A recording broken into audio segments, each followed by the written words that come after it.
दिवस 11वा. दक्षिणेतील मोहिमा आणि विस्तार. स्वराज्य फक्त वाचवायचा नव्हता, ते दिग्विजय करायचं होतं. सह्याद्रीच्या कुशीत जन्मलेलं स्वराज्य आता दक्षिणेच्या दिशेने झेपावत होतं. कर्नाटकाच्या रणभूमीवर मराठ्यांच्या टापांचा आवाज घुमू लागला होता.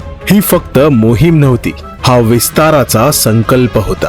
संभाजी महाराज या प्रत्येक मोहिमेत सहभागी होते. तलवार हातात, पण नजरेत दूरदृष्टी. भूगोल ते समजून घेत होते, किल्ल्यांची रचना ते अभ्यासत होते, स्थानिक राजकारण ते ओळखत होते. कारण त्यांना माहित होतं, जिंकायचं असेल तर फक्त रणांगण नाही, मन आणि मातीही जिंकावी लागते. प्रत्येक प्रदेश वेगळा, प्रत्येक शत्रू वेगळा, प्रत्येक डाव वेगळा, आणि संभाजी महाराज प्रत्येक डावाला समर्थ उत्तर देत होते.